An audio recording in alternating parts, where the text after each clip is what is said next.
Un,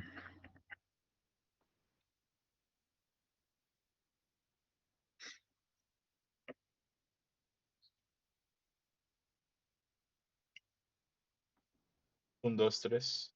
Ahí así.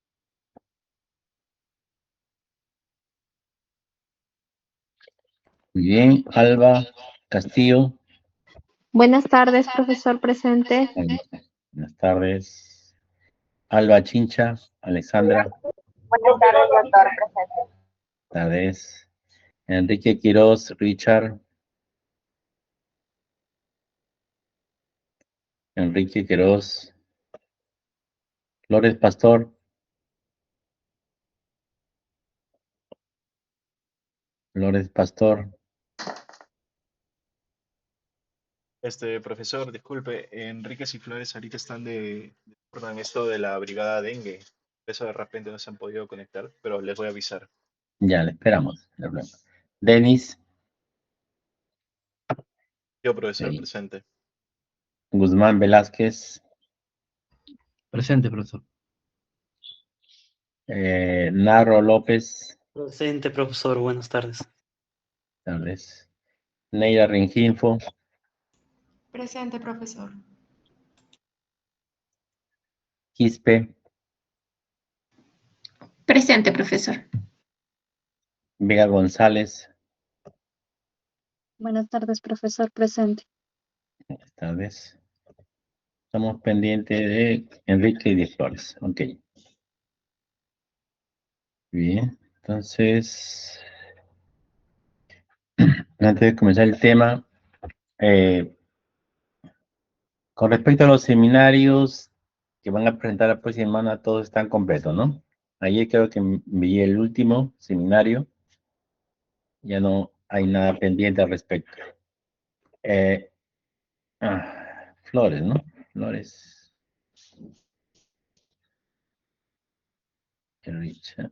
Enriqueta.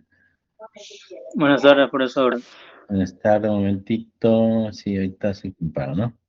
Flores y Profesor, buenas tardes. Flores Pastor, Flores ¿no? Pastor, presente, sí. Ok. Y Richard, ¿no? Sí, profesor, Richard Enrique. Buenas tardes, disculpe la demora. Están en campaña, dice. Por mi parte, estoy ahorita en monitorización de dengue, profesor. Ujú, muy bien. Listo, completo el grupo. Te voy a tomar la foto.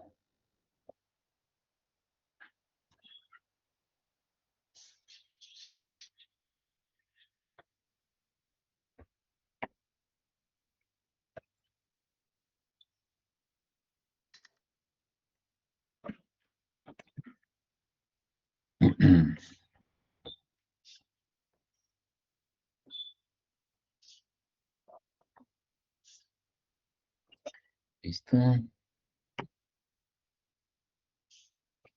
Listo, entonces, bien. Comentaba sobre los seminarios. Ayer envié el último tema de seminarios. Creo que con eso completamos el grupo. Asimismo, ayer también envié un artículo de revisión prácticamente de las técnicas y marcadores moleculares. Es una revisión bastante amplia en plantas. Hay más de 20 trabajos, resumen de los trabajos, ¿ya? En lo cual usan diferentes técnicas, RAP, AFLP, RLP, RFLPs, ya, trabajo básicamente en plantas. Pero lo seleccioné al grupo para que vea más o menos cuál es la aplicación de las técnicas y marcadores con respecto a qué información dan los resultados, ¿no? Es importante porque a veces no sabemos cuál es la aplicación, ¿no? Qué información brinda hacer estos trabajos moleculares ¿no? con estas técnicas. Entonces, por ahí un poco a veces que nosotros no lo podemos enfocar bien. Además, creo que la mayoría tiene algún conocimiento porque ya lo ha usado, ¿no? En trabajos o investigaciones, ¿no? Profesionales, como el COVID. Entonces, más o menos ya buscan, conocen que una de las principales aplicaciones es la detección y cuantificación. Pero hay muchos más temas, ¿no? Entonces, es más o menos lo que quería yo ayer compartir esa información y se le pidió que ustedes den un enfoque general, ¿no? Pero de un ángulo distinto. Primero usted identifica la técnica, ¿no? Por ejemplo, los AFLPs. Y entonces lo que yo busco es, con AFLP, qué información se consigue en un trabajo de investigación. ¿Qué datos da? ¿Qué variables, ¿no? Con respecto a lo que se está investigando. Eso es lo que yo quiero saber. Tengo la técnica, bien. Para que tengan una idea, por ejemplo, si yo quiero estudiar la biodiversidad de una población, ¿no? Molecular y genética, entonces, ¿qué técnica puedo usar? Puedo usar la PCR de tiempo real, puedo usar la PCR punto final, o cualquiera de las variantes de la PCR, ¿no? Para obtener, ¿no? Y también los marcadores moleculares, ¿no? Y hay que tener bien claro ahí, porque los marcadores moleculares tienen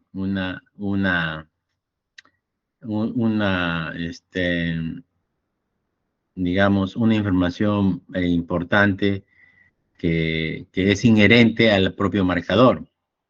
Por ejemplo, las mutaciones de punto o los SNPs, ¿no? Cual se conocen, ¿no? Son mutaciones en una base o en dos, una base básicamente. Entonces, ese marcador, por ejemplo, da una datación muy distinta si yo uso marcadores moleculares como, por ejemplo, los repeticiones simples, ¿no? Los microsatélites o minisatélites, ¿no? Entonces, la datación que me da ese marcador es muy distinta a la datación que da las mutaciones de punto, porque se ha establecido, ¿no? Que hay marcadores que cambian, que evoluyen mucho más rápido que otros, ¿no? Como es en este caso. Los minisatélites, los microsatélites, su tasa de mutación es mucho, digamos, más rápida, más corta que con respecto a las mutaciones en una base, ¿no? Y sobre todo algunas mutaciones en una base, en un nucleótido, dentro del fenómeno de algún organismo, que puede haber ocurrido una o dos veces hasta el momento, ¿no? Por eso que, por ejemplo, se usa mucho para los estudios de parentesco, ¿no? Las interrelaciones entre los individuos de una misma población. Se usa muy frecuentemente los minisatélites, los microsatélites y también los fingerprint o huella genética, ¿no? ¿Por qué? Porque esos marcadores tienen una tasa de mutación, digamos, mucho más alta con respecto a las mutaciones de punto, ¿no? Y eso es también claro, y ustedes, por ejemplo, creo que conocen esa información. Por ejemplo, para los estudios de parentesco, de paternidades, se usa mucho los microsatélites. No se usa las mutaciones de punto, ¿no? ¿Por qué? Porque esas mutaciones de punto, para que ocurra en el genoma de un organismo, a veces tiene que pasar miles y miles de años, o cientos de años, ¿no? En cambio, los minisatélites, los microsatélites, los fingerprints, ¿no? Esos cambian mucho más rápido. Su tasa de mutación es mucho más rápida, ¿ya? Por eso que se usa muchas veces para hacer parentescos biológicos entre individuos dentro de una misma población, o entre poblaciones también distintas, ¿ya? Bien, esa es más o menos la idea. Y ese trabajo de lo que él envía en planta es prácticamente una revisión, una recopilación de varios estudios. Ahí da esa idea, ¿no? Ese enfoque. Para que tengan una idea panorámica de lo que es los estudios moleculares, ¿no? Para qué se usa, qué implicancias tiene, qué relevancia tiene. Porque esos estudios están muchas veces en función de lo que uno quiere demostrar. Bien. Ahora en esta clase vamos a hacer esta técnica y otra cosa también que ustedes han podido percibir en estas 2 semanas de clases, ¿no? Que los marcadores moleculares casi son lo mismo, son iguales. Lo que estos han ido cambiando según la metodología con la cual se han venido implementando, ¿no? Hemos visto, por ejemplo, básicamente muchas de las técnicas moleculares está ahora en torno a la amplificación química del ADN, PCRs, ¿no? Por ejemplo, muchas de las técnicas muchos de los tipos de PCR punto final también tienen una plataforma para la PCR tiempo real, sino que un poco más restricta. ¿Por qué un poquito más restricta? Porque la PCR digital básicamente tiene que ver con la cuantificación relativa, ¿no? Del genoma. Es una de las principales aplicaciones. Y, a ver, voy a hacer una pregunta. A ver, ¿a quién le hago la pregunta? A ver, Patricia Vega. ¿Me escucha? Sí, profesor. Ya. La PCR de tiempo real se puede aplicar, ¿no? ¿Bajo qué modalidades? ¿O bajo qué tipo, por ejemplo, ¿no? ¿O qué plataformas?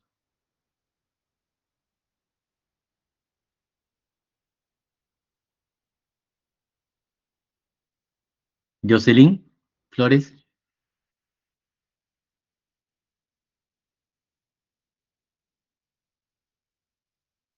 ¿Está?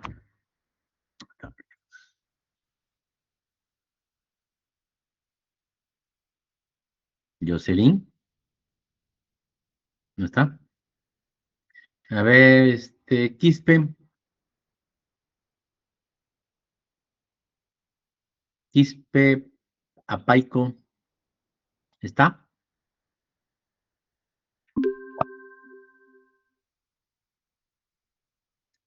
Quispe Apaico.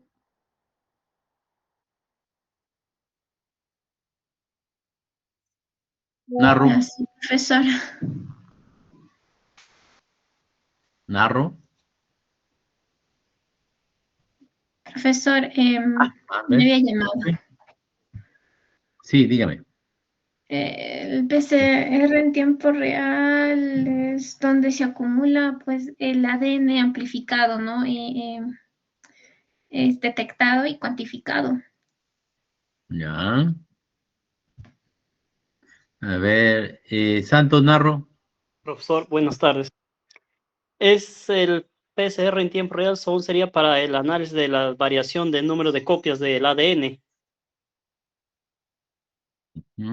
Bueno. A ver, Neira, Regifo, Miriam.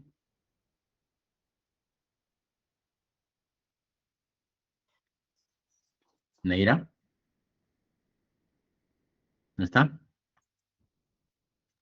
Denis. Ya, Y presente, profesor. estaba preguntando más o menos cuáles eran sus plataformas o Pero no tipo de la entiendo PC de qué tiempo real. plataformas.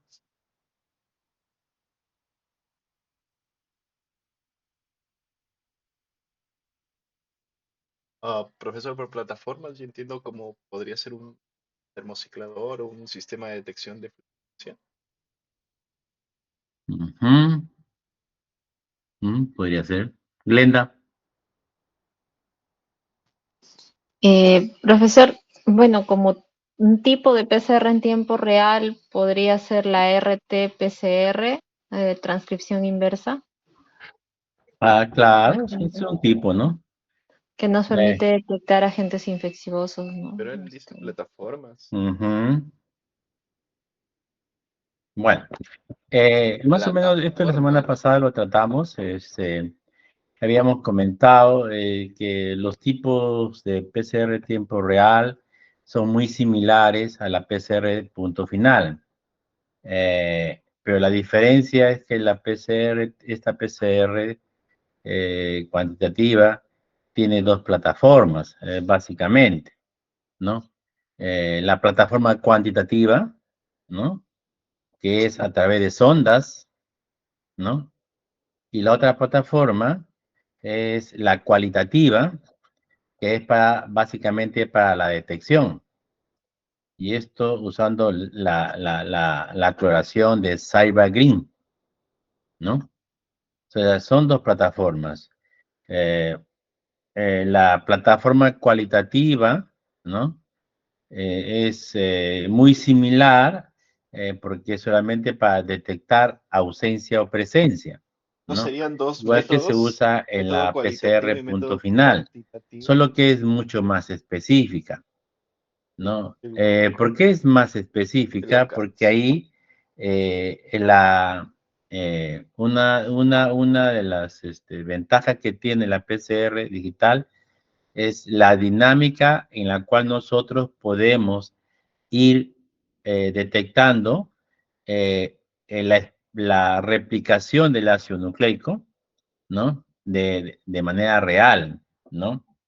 Cosa que esto no ocurre en la PCR punto final, porque como su propio nombre dice, solamente vamos a nosotros a poder determinar el producto final de toda la reacción. En la PCR cualitativa tiempo real, nosotros podemos ir en qué ciclo, ¿no? De la amplificación se comienza a producir los amplicones, ¿no? ¿Ok? Entonces, por ahí hay una gran ventaja. Y la plataforma de la cuantificación usando sondas, ¿no? Es mucho más específica, ¿no? Mucho mejor que la plataforma de CyberGreen. Pero con una de las principales aplicaciones es la cuantificación. ¿Ok? Eso es importante. Entonces, son dos plataformas, ¿no? Y los tipos de PCR, como lo acaba de decir Glenda, son muy similares a los tipos de PCR de punto final. Hay PCR tiempo real multiplex, ¿no? Hay PCR tiempo real anidada también, ¿no? En fin, hay una serie también de variaciones, pero no tan diversas como la punto final, ¿no? Así es. Bien, entonces la clase de hoy día tiene que ver también en esa misma dirección, ¿no? Con la amplificación química del ADN, pero ya en otra plataforma, en otro sistema muy similar, ¿no? Digamos que está combinando ambas tecnologías, ¿no? De la PCR tiempo punto final y la PCR tiempo real. ¿Ya? Voy a abrir mi presentación.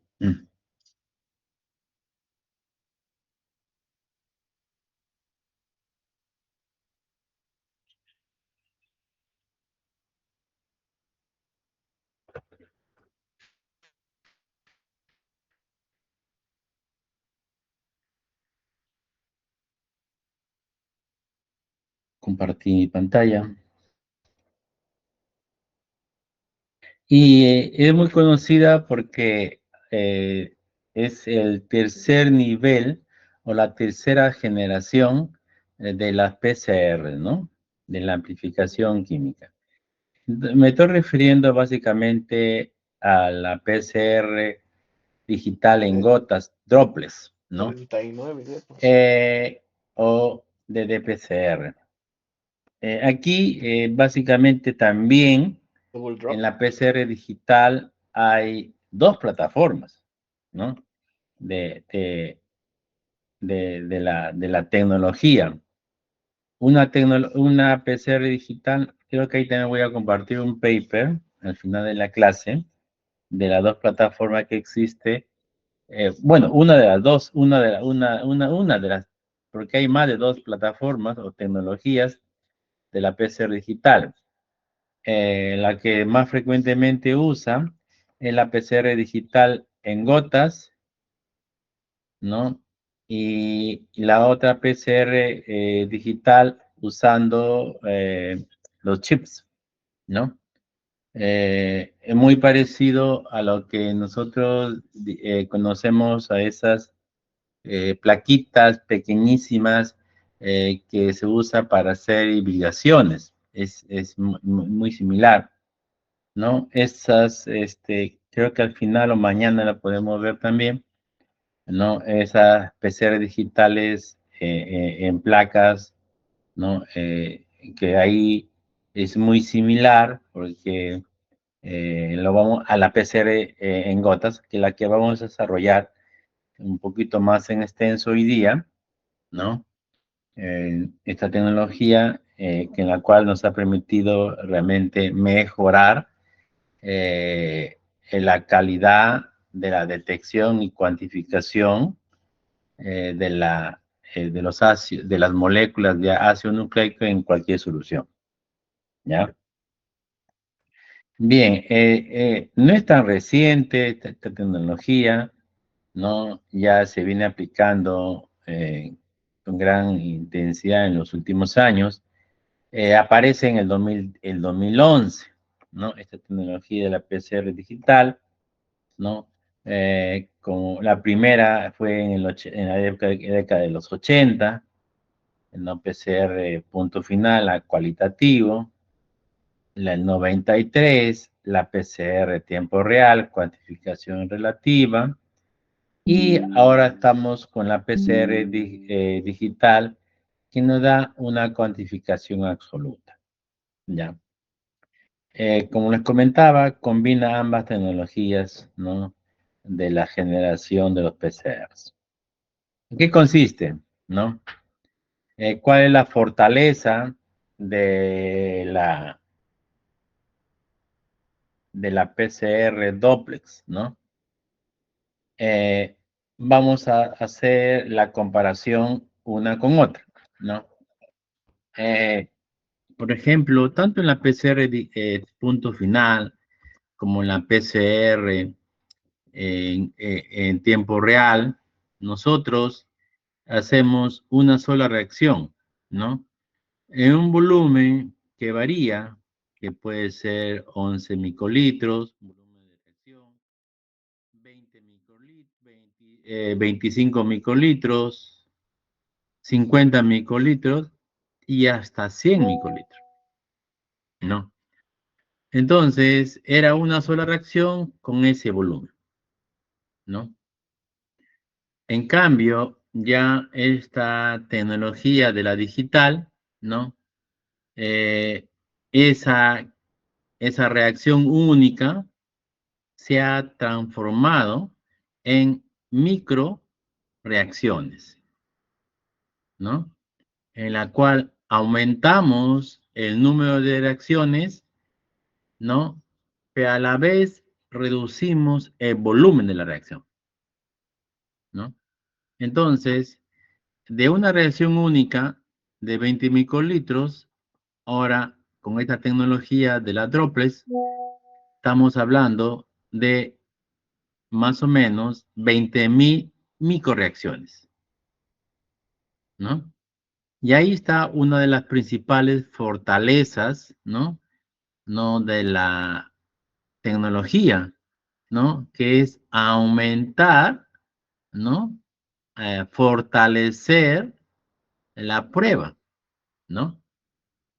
Porque en la PCR tiempo real analizamos solamente una reacción en este volumen, ¿no? En este volumen. Ahora estamos analizando hasta 20.000 microreacciones. Fíjese, ¿no? Entonces ya realmente es una abrupta mejoría, ¿no? Porque lo hace la tecnología mucho más robusta. Mucho más robusta. ¿Ok? Pero estas microreacciones ocurren en un PCR convencional, punto final, que todos conocemos. Además, usa la cuantificación de fluorescencia que ya lo vimos en la PCR tiempo real, ¿no? Usa la tecnología de la detección de fluorescencia, que ya lo vimos, y era una de las mejores de la PCR tiempo real respecto a la punto final. ¿Ok? La fluorescencia. ¿Sí? Entonces, con estas básicamente dos mejoras, ¿no? Que es aumento del número de reacciones y la tecnología de la fluorescencia, ya con esto teníamos, ¿no? Resultados ya de una cuantificación absoluta, ¿no? Cosa que no ocurría en la PCR tiempo real. Porque la PCR tiempo real, nosotros teníamos una cuantificación relativa, ¿no? Que para volverla absoluta, teníamos que hacer la curva de calibración. Acá no. Ahora, ¿por qué no? Porque ya son 20.000 reacciones. Ya no es una única. Por eso es que había que cuantificar. Había que cuantificar en la PCR tiempo real. Acá ya no. ¿No? Entonces, esta tecnología incorpora la generación de microgotas, ¿no? Hablamos de microvolúmenes, y esto realmente hacían que la PCR actuara en cada una de las microgotas. Entonces, había gotas en donde había la reacción positiva, la que está marcada de verde, y había reacción negativa, la que está las microgotas transparentes, grises, ¿no? La de color es la reacción positiva. ¿Ok? Y esto es gracias a que había un detector, ¿no? De las fluorescencias en las microgotas. Aquí está pasando las microgotas, y acá pueden ver si el tipo de fluorescencia que emitía en caso de que la reacción de PCR era positiva, ¿no? Entonces, ya realmente ya es Tipo de fluorescencia. una tecnología un poco más fina, ¿sí? O sea, es un color diferente, pero en Todo, función hasta del aquí tiempo. está claro, ¿no? Si no está claro, miren, acá han hecho una analogía, ¿no? Ahí, En este cuadro, para ver cómo nosotros podemos tener más claridad el concepto de la partición. En este cuadro, por lo menos, habrá unas 5.000 personas, ¿no? Con diferentes características, ¿no? En cuanto a la vestimenta y a la actividad que ellos representan. Por ejemplo, en este mar de personas, no había un personaje que estamos buscando en particular. Este personaje que está en este grupo de personas tenía la característica de tener una vestimenta en particular, ¿no? Única, que era la de presentar un polo manga larga con rayas rojas aquí. Si nosotros vemos en una sola mirada, ¿no? En una sola mirada o en una sola reacción, es muy difícil detectar.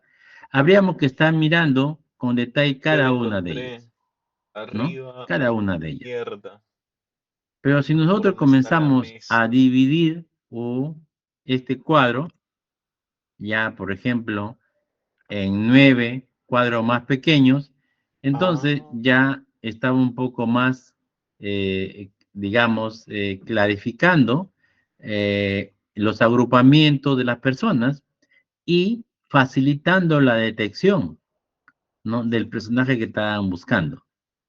Pero mismo así se hacía un poquito más difícil, ¿no?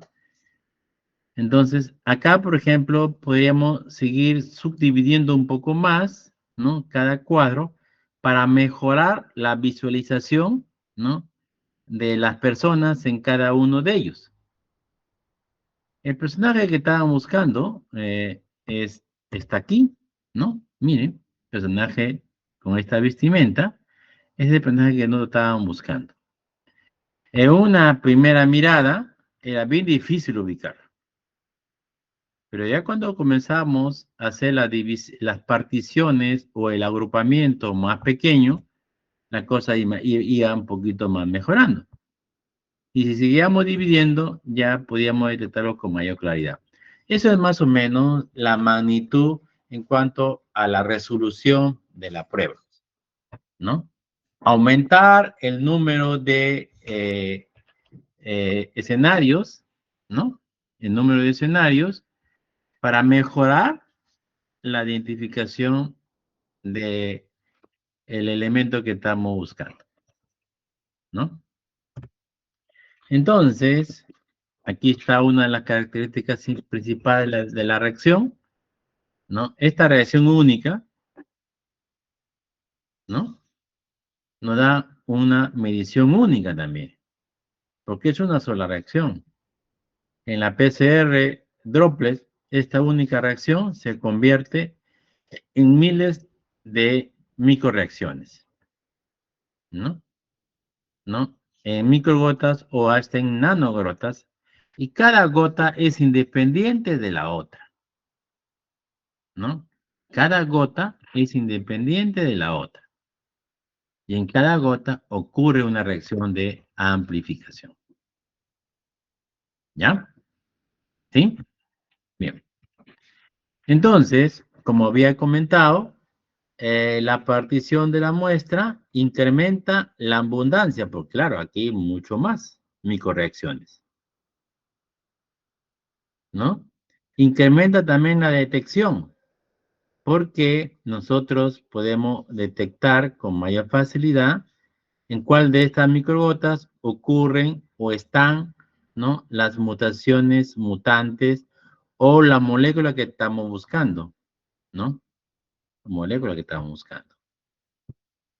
Para que tengan una idea, ¿no? Por ejemplo, si tenemos una muestra si tenemos una reacción, ¿no? De 20 microlitros, y en esta reacción de 20 microlitros tenemos 40.000 moléculas normales o silvestres y 40 moléculas mutantes, ¿no? Esto más o menos proporcionalmente hace que el porcentaje de moléculas mutantes es 0.1%. 0.1%. ¿Esto cómo sale? Dividiendo 40 entre 40.000. Es 0.1%, ¿no? El porcentaje de moléculas mutantes que hay en esta solución de 20 microlitros. Si nosotros esta solución lo dividimos hasta en 20.000 microreacciones, esto implica que cada microreacción tiene un volumen de 1 nanolitro. 1 nanolitro. Dirá, pero ¿por qué? Porque estas 20.000, ¿no? Volumen, estas 20 microlitros de reacción se van a convertir en 20.000 microreacciones de un volumen de 1 nanolitro, ¿no? Es una Y conversión de esto, unidades. realmente, esta subdivisión hace que la abundancia de las moléculas mutantes ya no sea 0.1%, sino 33%, ¿no? El porcentaje de células mutantes en estas microreacciones, ¿no? ¿Por qué? Porque estamos haciendo, ¿no? Convirtiendo, ¿no? Estas 20.000 microlitros de cada reacción en 20.000 micro reacciones de 1 nanolitro cada una de ellas, ¿no? Entonces, esto ya hace que la abundancia de la célula mutante ya pasa al 33%. ¿Ok? La probabilidad es de encontrar unas moléculas mutantes. ¿Ya? ¿Está claro hasta aquí? Ujú. ¿Sí? Ok. ¿Cuál es la ventaja de la PCR digital? Habíamos dicho, una cuantificación absoluta. Teníamos ya no había necesidad de hacer una curva de calibración. Aumentaba la precisión. ¿Por qué? Porque disminuía la variabilidad entre los replicados. Claro. ¿Por qué va a disminuir? ¿No? Porque aquí, y aquellos que hemos trabajado en PCR de tiempo real, veíamos que podíamos tener reacciones negativas, ¿no? Y si volvíamos a repetir, pues, la reacción podía ser positiva y así. Había un mayor número de variabilidad en cuanto a los resultados, ¿no? Pero en cambio ya en la PCR digital esta variabilidad era menor. ¿Por qué? Porque había un mayor número de reacciones. Mayor sensibilidad, sobre todo cuando el ADN está en baja frecuencia. Había más tolerantes a los inhibidores, claro, porque hay más microreacciones. Si en caso hubiera inhibidores en la reacción, este inhibidor posiblemente podría afectar unas 10 microgotas de las 20.000. Entonces, era mucho más tolerante. Y alto rendimiento, ¿no? A un bajo costo. Bueno, esto es muy relativo, porque la reacción de PCR digital sí es un poco más cara, más costosa que la PCR tiempo real. Pero en el rendimiento es mucho mejor porque generamos más reacciones de PCR. Ya. Bien, eso es más o menos la tecnología de la PCR digital, ¿no? Ahora vamos a ver qué equipamientos e instrumentos requiere. Bien, aquí el equipamiento adicional, ¿no? A los equipos que ya uno cuenta en un laboratorio son el equipo de la lectura de gotas. Este es un equipo que puede contar cada microgota, ¿no? La fluorescencia en cada una de ellas y diferenciar la microgota positiva de aquella microgota negativa, ¿no? Además, tienes el equipo o el instrumento para generar las microgotas. Estos son los dos equipamientos diferenciales en cuanto a las demás tecnologías de las PCR. Entonces, para generar las microgotas, esto ocurría en este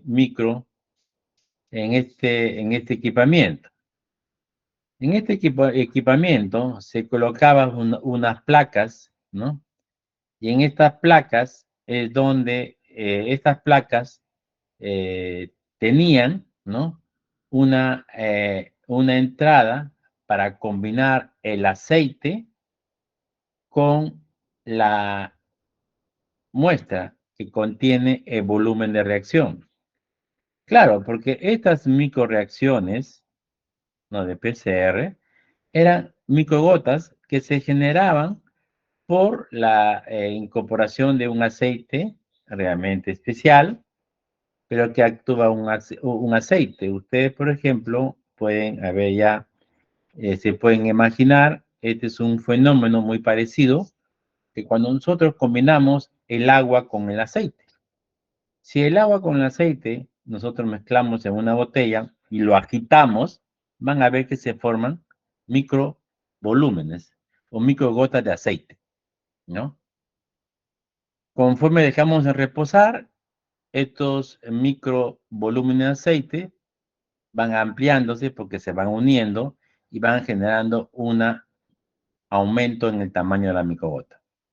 Pero en este caso no, porque este es un aceite especial que genera a las microgotas de un mismo diámetro y aparentemente del mismo volumen, ¿no? Equivalente a 1 nanolitro. ¿Ok? Entonces, la forma automatizada de este generador de gotas es este equipamiento de acá. Este equipamiento de aquí hace esta generación de gotas, mezcla el aceite y mezcla los volúmenes de reacción y genera automáticamente las gotas. Aquí había que colocar, ¿no? Las gotas, había que mezclar las gotas que entraban por ambos extremos y la muestra en este nivel. Y este equipo lo que hace es combinar estos dos elementos y generan estas microgotas. ¿Ya? Entonces, estas son las microreacciones de PCR, cada una de ellas. Luego, ¿no? Que ya estas microgotas se generan, se hacen las PCR, se amplifican. Al terminar la PCR, la reacción en cadena de polimerasa, lo que se hace es que estas reacciones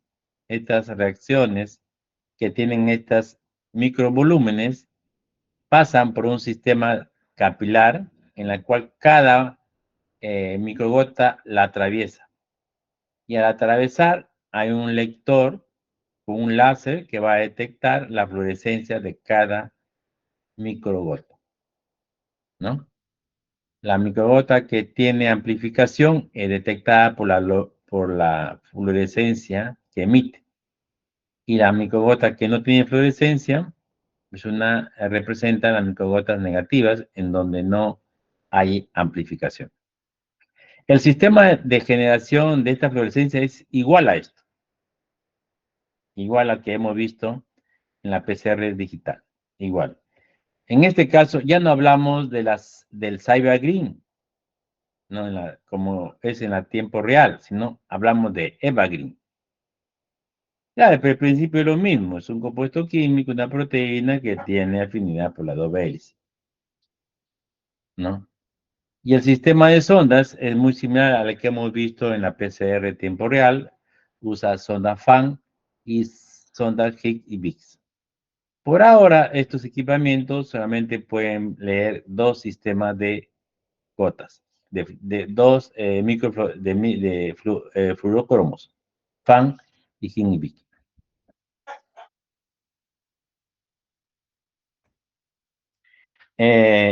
Además, había un equipo necesario, complementario a eso, que es este sellador de placas, porque todas las reacciones que se hacen en la PCR en tiempo real, digital, ocurre una placa de 96 pocitos. Entonces, esta placa de 96 pocitos tiene que ser sellada con papel especial y esto ocurre en este equipamiento. Además del termosecador, punto final convencional que se tiene que tener, porque aquí es donde se hace la fase térmica de la reacción. ¿Ya? Bien, hasta aquí más o menos tienen idea. ¿Está claro, chicos?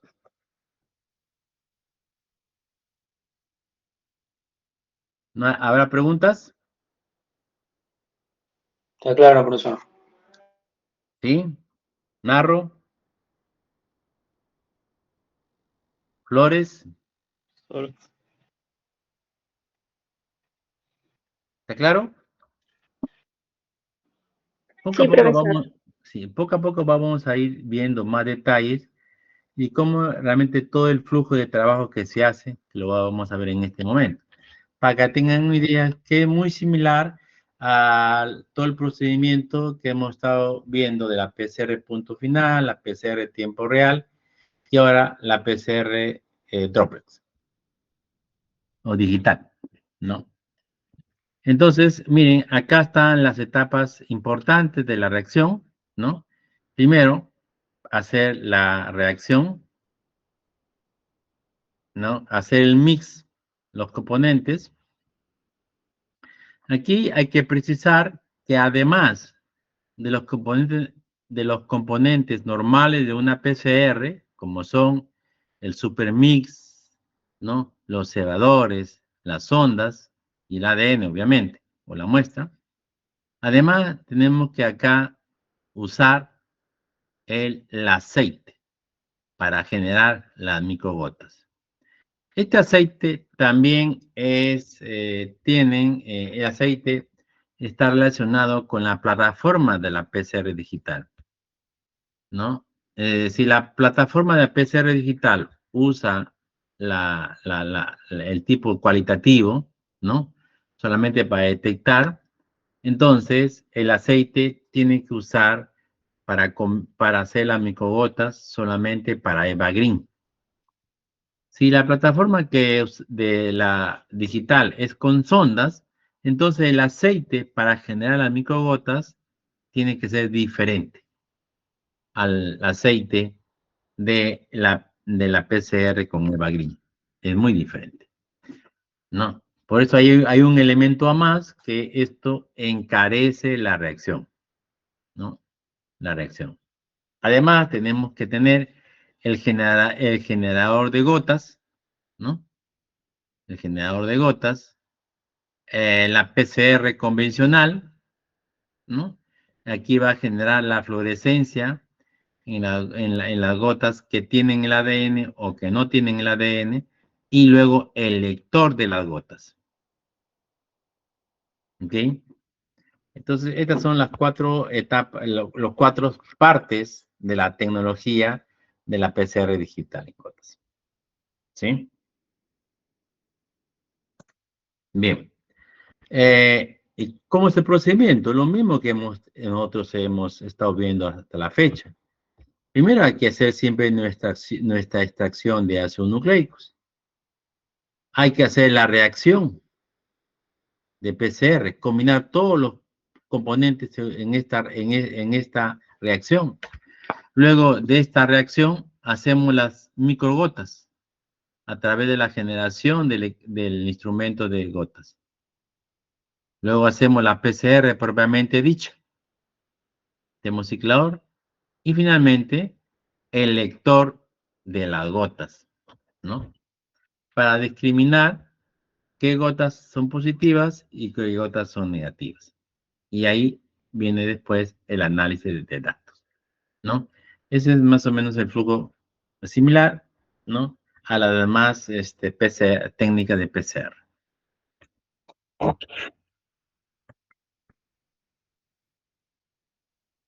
¿Ok? ¿Estamos ahí? Sigamos. Entonces, había que hacer nuestra extracción, la que ya ustedes sabemos. Tenemos la muestra, había que hacer la lisis, ¿no? De la muestra para romper las membranas que protegen a los ácidos nucleicos. Había que hacer la purificación, ¿no? La eliminación de todas estas proteínas y restos celulares de la reacción. Había que hacer los lavados y luego ya había que hacer la parte final, que era ya colocar la solución de guardado, ¿no? Que podría ser agua estéril, ¿no? O solución de té en una proporción muy baja, ¿no? Una proporción muy baja, no la que se usa para otras etapas de las extracciones, ¿no? Obviamente, y el equipamiento que se usa acá, ¿no? Todos los reactivos para hacer el lisis, para hacer purificación y para hacer presentación y concentración del ADN, ¿no? El kit de extracción de PCR.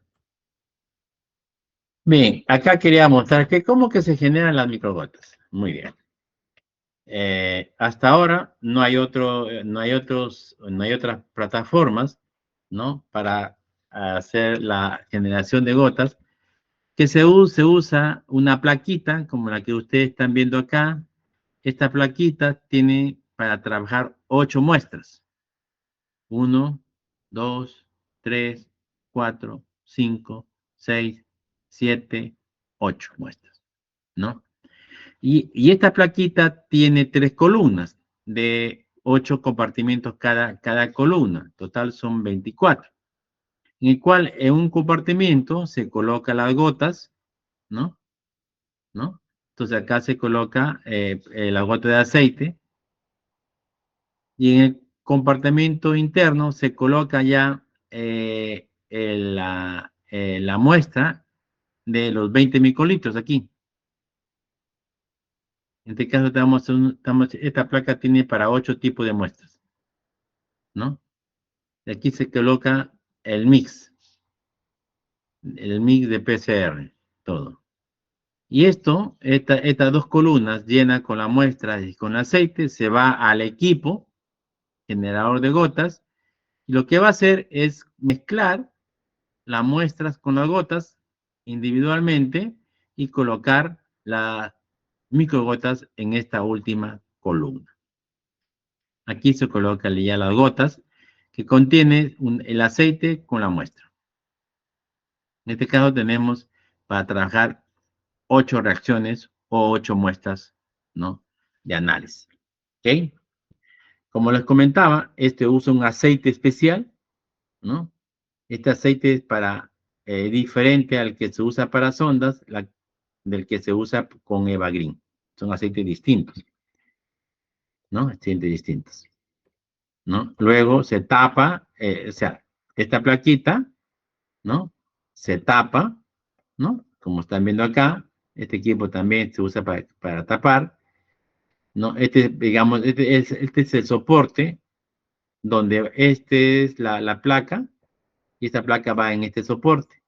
Y en este soporte se coloca digamos, esta planchita de plástico, digamos, marrona, ¿no?, para cubrirla, y va al equipo. Y aquí ya el señor hace la generación de las microgotas, ¿no? Ok. Obviamente, este equipo manual ya es para la placa de 96. Este es para 8 reacciones. Luego, no, acá estamos viendo, acá ya una vez que se generó las microgotas, en esta columna, ¿no? Lo que se hace, esas muestras, ¿no?, de esta plaquita, ¿no?, que se ha generado, pasa a esta placa de acá, que ya conocemos, tiene para 96 reacciones. Luego se pone a este equipo porque hay que sellar esta placa con una platina metálica en este sellador de placa, y va a salir así. Ven acá las placas con sus 96 pocitos, y acá tapadas con una placa de platino. Luego va al termociclador. Aquí hace ya las 96 reacciones, ¿no? Y luego, ¿no?, una vez que termina, se saca la plaquita y se va al lector de lisas. Acá el lector de lisas, como le comentaba, lo que hace es succionar el volumen de la PCR de cada pocito, y comenzar a pasarlo por un sistema capilar en el cual cada uno va a ir pasando, y si tiene fluorescencia va a ser detectado por el equipo. Y si no, no pasa sin ninguna fluorescencia, sin problema, ¿no? Entonces aquí se va a generar gotas positivas y gotas negativas. ¿Ya? Muy bien, ahora vamos a ver cómo se leen los resultados. ¿Ya? ¿Cómo se leen los resultados? De la siguiente manera, ¿no? Los resultados se leen de la siguiente manera. Asumiendo que ya es la reacción final de la PCR, unas gotas van a tener fluorescencia, ¿no?, esa fluorescencia representa que haya habido amplificación de ADN. Y son las famosas gotas positivas. Y las que no tienen fluorescencia son las gotas negativas. Entonces, en el lector de gotas, ¿no?, es el que va a poder leer, contar todas las gotas positivas y contar todas las gotas negativas, ¿no? Y en función del nivel de fluorescencia, esto lo va a pasar a este sistema de un software analítico, en la cual en esta lectura vemos que las gotas negativas tienen fluorescencia, ¿no? Y las gotas definidas como gotas positivas son aquellas que tienen una fluorescencia mayor, ¿no? Mayor. Acá la fluorescencia de cada gota positiva está entre 6.000 y 7.000 unidades de fluorescencia, UFR. ¿Ya? Entonces él va a poner en esta matriz, entonces las gotas positivas que tienen mayor fluorescencia van a estar a este nivel, las gotas negativas que la reacción ha sido negativa, que no hay el ADN que estamos buscando, van a tener esta fluorescencia mucho más baja. Acá tenemos gotas positivas y gotas negativas. ¿Ya? ¿De acuerdo? Este es más o menos. ¿Y cuándo se genera esta separación de gotas? En el lector de gotas. En el lector de gotas.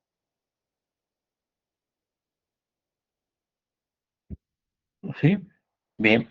Entonces, en el lector de gotas, obviamente está conectado a un software. Y este software es que va a contar todas las gotas positivas y todas las gotas negativas. ¿No? En el caso de este equipo, PCR digital en gotas, ¿no? Usa este software de análisis, ¿no? Estadístico, que es Quantasoft. ¿Cuántos son? Quantasoft. Este software. Que es el que usa, que analiza, que cuenta las gotas positivas y las gotas negativas. ¿Sí? Entonces, recordar que las gotas positivas es aquella donde tiene una mayor fluorescencia respecto a las gotas negativas. ¿Ya? ¿Preguntas? ¿No hay preguntas? ¿Están atendiendo, chicos? Doctor, tengo una consulta. Por favor. Eh, ¿Podrá volver a repetir el paso en donde se prepara la emulsión? Entiendo que primero hay que preparar la emulsión para luego esta tenga que ser leída. Son dos equipos diferentes, ¿verdad? Claro. La emulsión se prepara en este equipo. Generador de gotas. ¿Ya?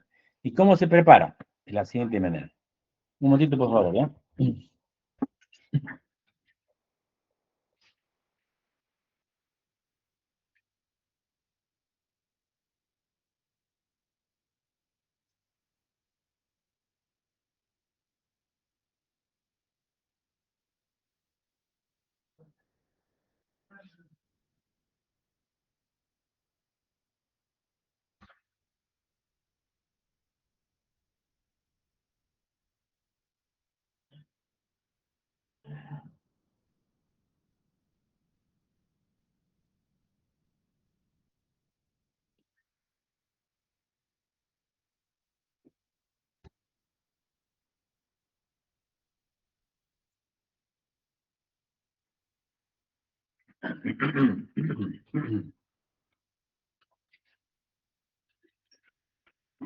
Bien, vamos a repetir aquí, ¿no?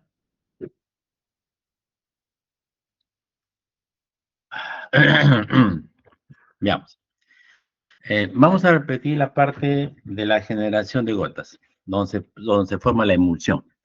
La emulsión no es mecánica, o sea, no es manual, perdón, no es manual, ¿ya? Para eso tenemos esta placa, se llama la DC8. ¿Por qué DC8? Porque tiene para 8 reacciones, para 8 emulsiones. Tiene 3 columnas, ¿no? 3 columnas, que son estos pocitos, ¿no? Estos pocitos. En una columna, por ejemplo, en esta columna de aquí, se coloca el aceite de la emulsión. Es un aceite especial, como le comentaba. Y son un aceite cuando se usa Eva Green y un aceite cuando se usa Sonda. Son distintos. Luego se pone acá el mix de PCR, acá donde están todos los componentes de la PCR y también el ADN, ya hay todo mezclado. Se colocan los pocitos. Luego que se ha colocado ya las dos columnas, se va al equipo. Perdón, primero se sella con este plástico, ¿no? Se sella y luego se va al equipo. El equipo lo que hace es mezclar. Entra por un lado el aceite, por el otro lado entra digamos, entra el mix, ¿no? Y genera la emulsión. Aquí, formando estas microvolúmenes, microgotas, que tiene aproximadamente 1 nanolitro, imagínense, 1 nanolitro de PCR de reacción. ¿Ya? Este equipo hace para 8 emulsiones. Y este equipo ya automatizado, Señor Gary. ya para toda la placa, para 96. Una vez que se ha hecho la emulsión, ¿no? Se sella la placa, porque así sale, del generador de gotas sale así, y luego se va a sellar, vamos a tapar la placa con un parafil de platina, esto ocurre en este equipo, y luego ya recién va al termociclador convencional. ¿Ya? Una vez que se hace la PCR, 1 hora, 2 horas, dependiendo del protocolo, se termina, y la placa se saca, y se va al lector de gotas. Aquí es donde, igual, las reacciones de cada pocito, ¿no? Es succionada por el equipo con una hoja, con un capilar, y esta succión que tiene emulsión de gotas positivas y negativas pasa por este capilar. Y aquí hay un equipo que va a detectar la ausencia o presencia de fluorescencia y aquí intensidad. ¿Ya? Acá. Como están viendo acá ustedes. Acá tenemos este capilar, el capilar va a cada pocito, succiona la emulsión, y en esta succión, él pasa por unos capilares que va a detectar la fluorescencia. Y, obviamente, este equipamiento, este electrolysis, está asociado a un software, que es el QuantoSoft, en BioRap, ¿no? Así se llama. Y este QuantoSoft lo que va a hacer la estadística, va a sumar el número de gotas, va a sacar los promedios, desviación y todo el asunto de ahí. O sea, al final vamos a tener este cuadro, ¿no? De los resultados, donde vamos a tener el nivel, ¿no? La zona de gotas positivas y la zona de gotas negativas. ¿Sí? ¿Ahí está claro? Sí, más claro, profesor. Gracias. Ya, entonces lo que ocurre es que estas microgotas van a pasar por aquí, generando las gotitas, y estas microgotas ya vamos a ver de qué se va a formar más adelante. Ya vamos a ver, ¿sí? ¿Alguna otra pregunta? A ver, chicos. ¿No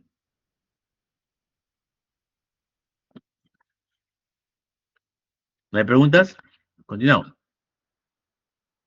Muy bien, entonces, va a salir una serie de ventanas. Acá estoy colocando todas las ventanas. Ya hemos visto esta ventana de acá, ¿no? Pero va a salir una serie de ventanas. Aquí, por ejemplo, va a salir como una hoja en Excel, ¿no? Van a salir número total de gotas generadas o leídas, número total de gotas positivas, número total de gotas negativas, el promedio, ¿no? Número de gotas positivas por micolitro. O sea, todo lo genera el equipo. Y aquí pueden ver las placas, porque como les comentaba, es una placa de 96 reacciones, y cada reacción y cada pocito es una muestra, ¿no? Van a salir otros parámetros, ¿no? Que nos van a permitir analizar, o sea, estandarizar la prueba. Por ejemplo, me sale aquí, lo vamos a ver un poquito más adelante, este sistema por ejemplo, acá yo no he colocado, porque también se genera un umbral, ¿no?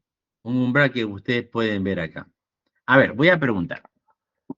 ¿Qué significa umbral en la PCR tiempo real? ¿Quién me lo puede decir?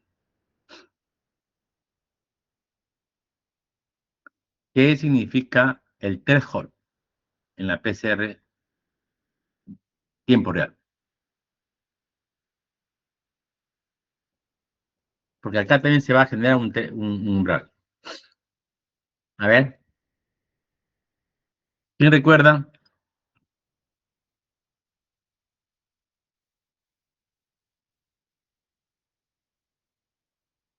Ese umbral sale ya, se genera por default en el software, o también nosotros podemos mover ese umbral hacia arriba o hacia abajo. ¿Pero qué significa el umbral? ¿Cómo se forma el umbral?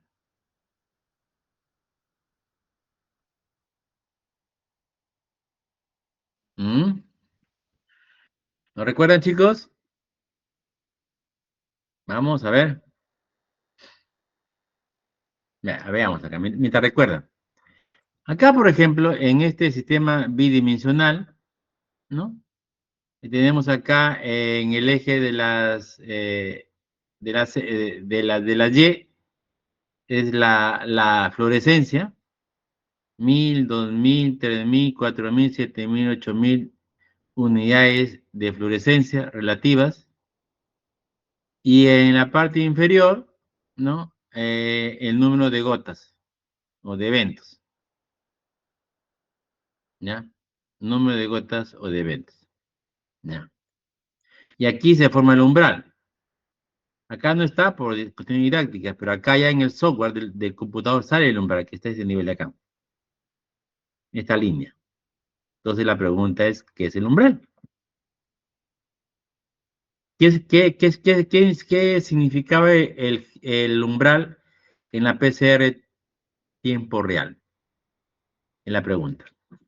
A ver, ¿quién me puede decir? Eso lo hemos visto la semana pasada.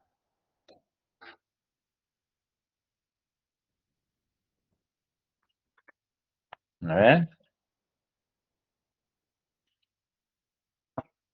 ¿Quién me puede decir qué es el umbral?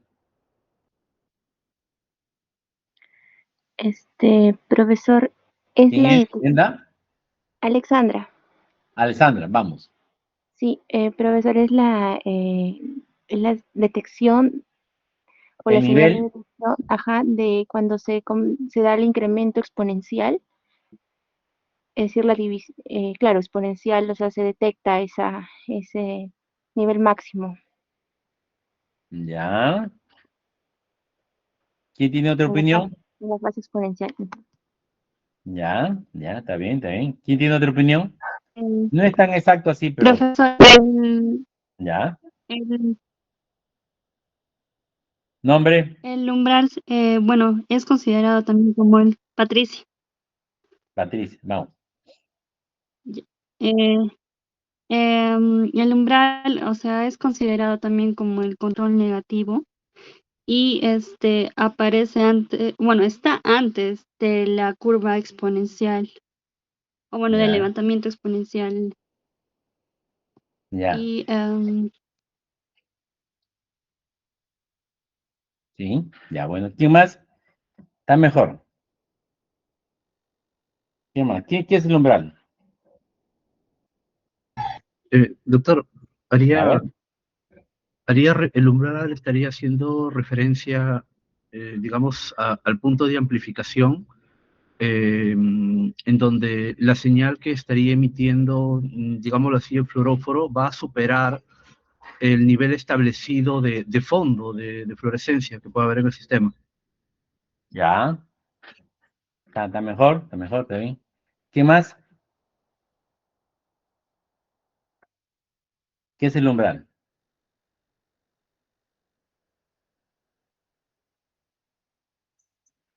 ¿No hay más?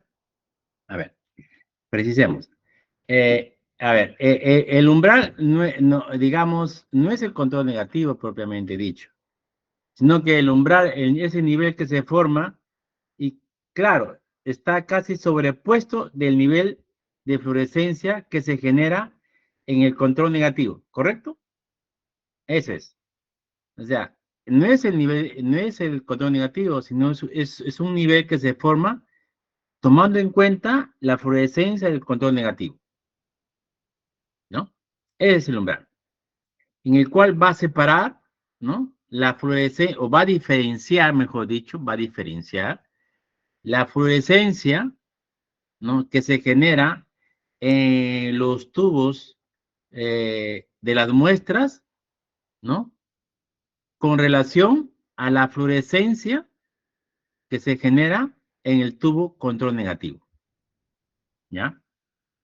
Como ustedes han dicho ahí, el umbral va a permitir establecer en qué momento, ¿no? O en qué ciclo de la reacción, ¿no? La fluorescencia es mayor a la que se genera en el tubo que no tiene ADN. Control negativo. ¿Correcto? ¿Sí? ¿Entendieron?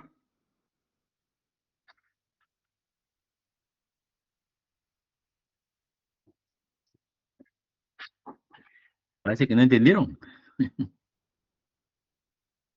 A ver, Doctor, solo para, dígame. como una consulta, pero este cambio respecto a la línea de base, ¿no? De fluorescencia, sería un cambio no significativo, ¿verdad? Porque si no, ya estaríamos hablando de un corte y eso ya sería el CT, ¿verdad? Claro, claro. O sea, el umbral es el que te va a definir ese CT. Claro. ¿Ya? Y la base es toda el ciclo donde no se generó fluorescencia. Pero claro, eso está hasta el CT, digamos 40, depende, ¿no? Porque el umbral justo te va a marcar el punto donde ya la curva, como han dicho ustedes, comienza a levantarse. Y la curva se levanta, ¿no? ¿No?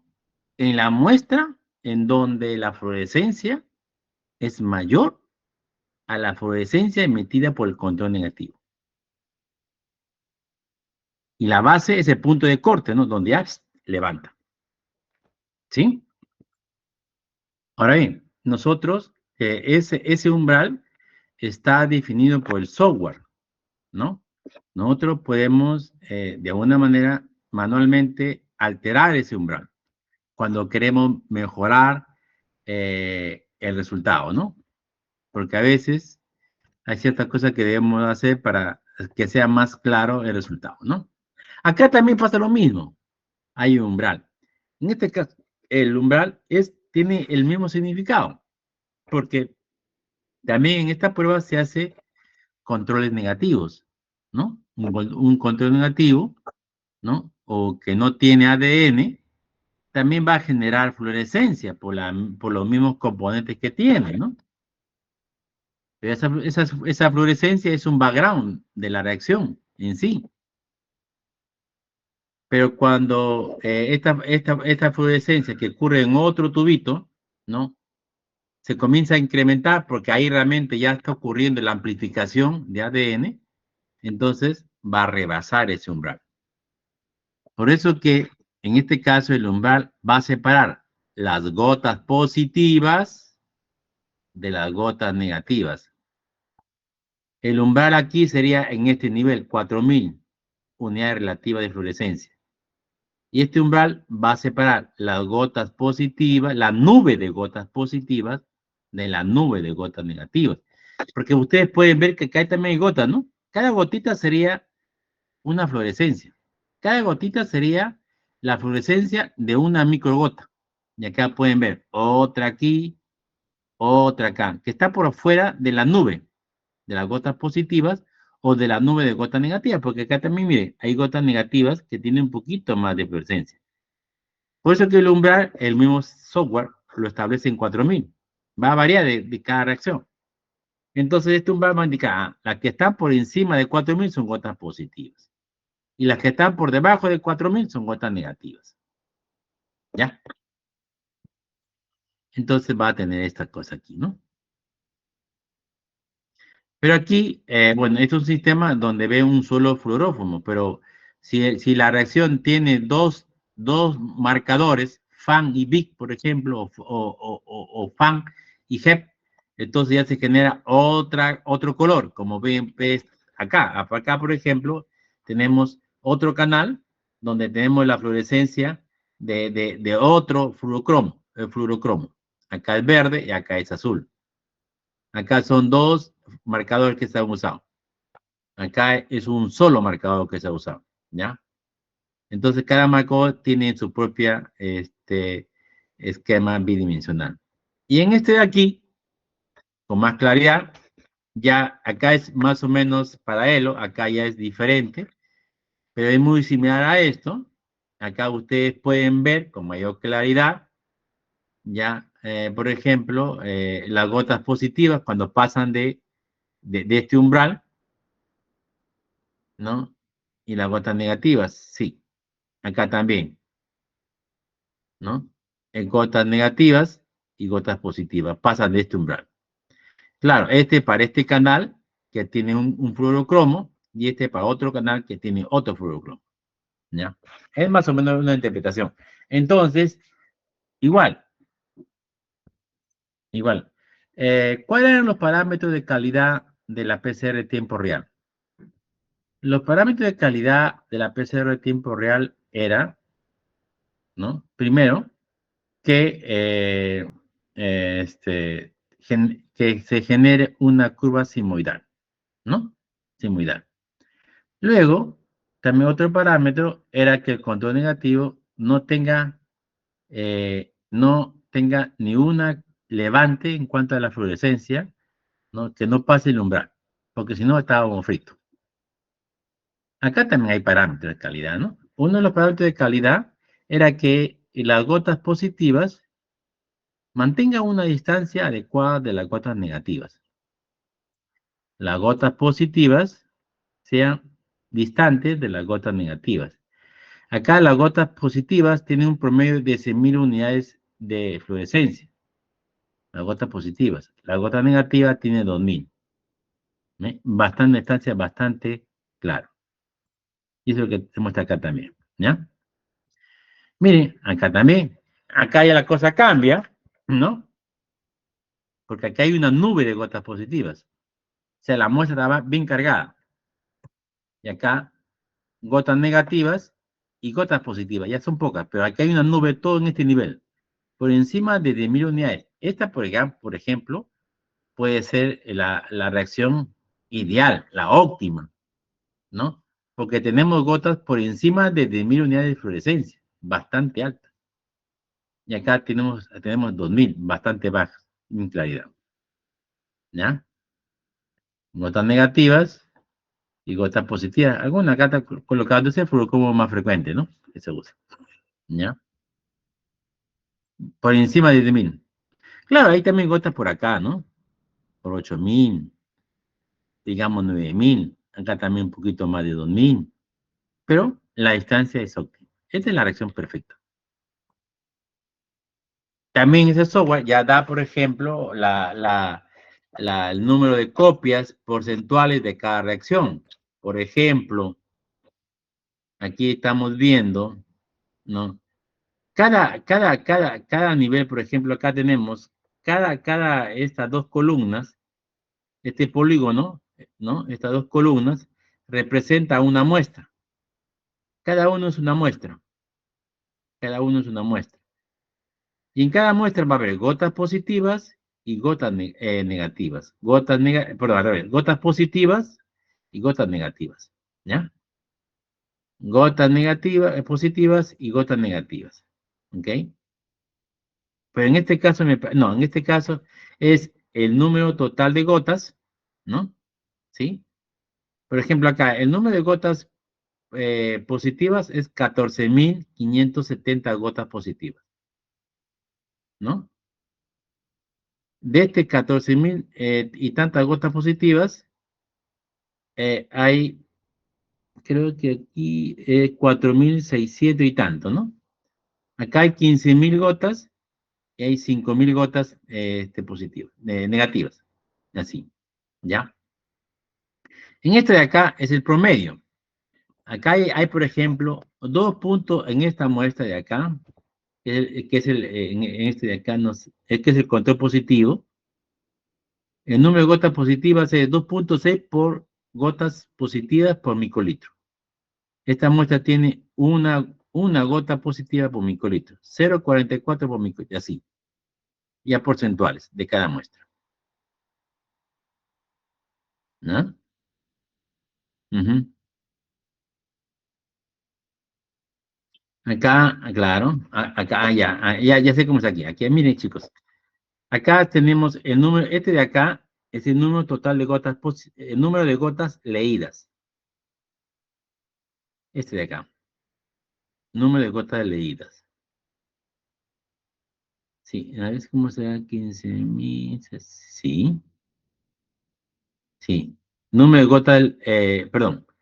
Este es número de gotas, este es 14.602 gotas.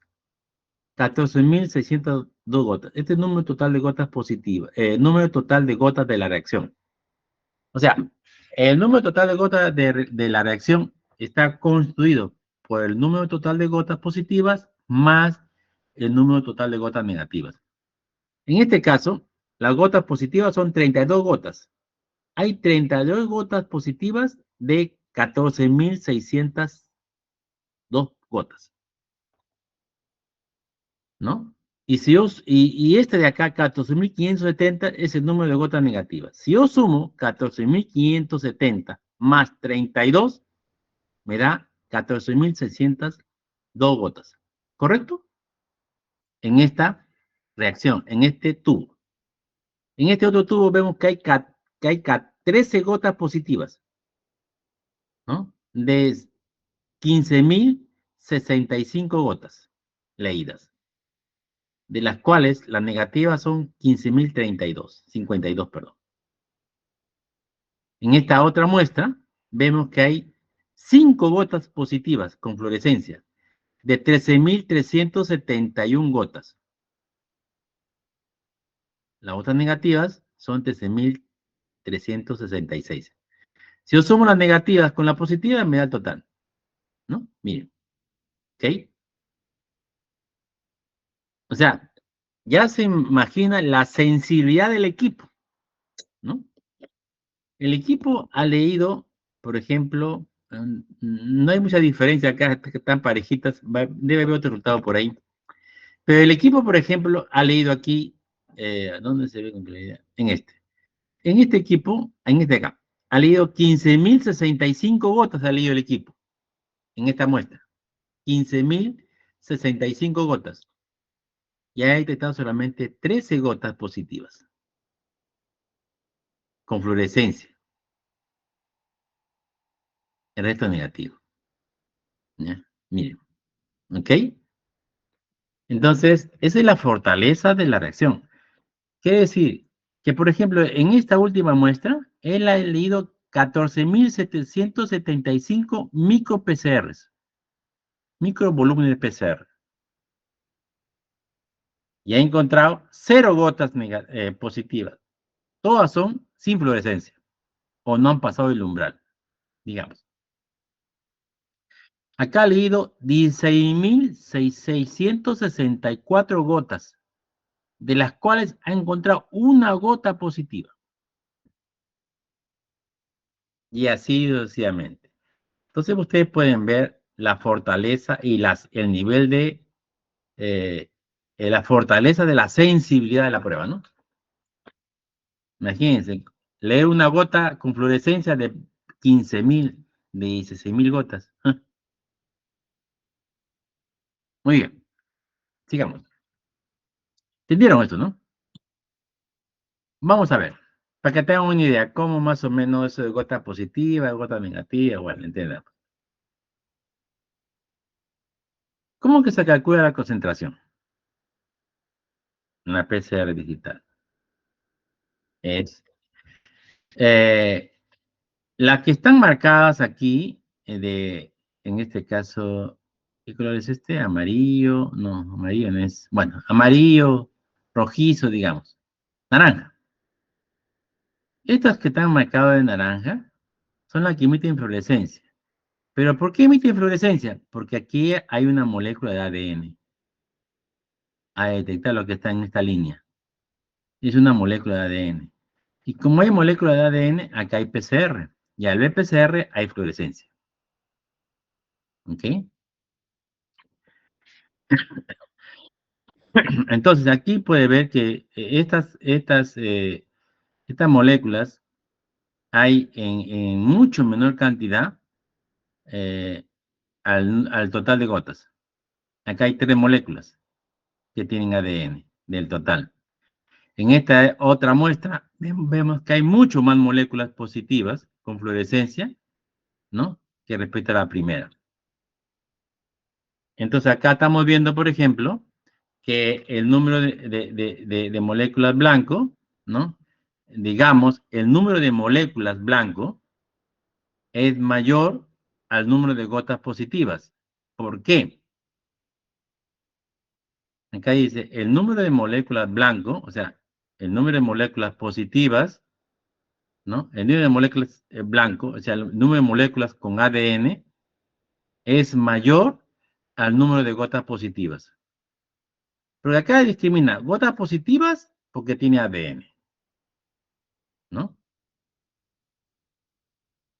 Acá dice que en esta muestra de acá, el número de gotas o el número de moléculas blanco de ADN es mayor al número de gotas positivas. ¿Por qué? A ver, vayan pensando, mirando la imagen.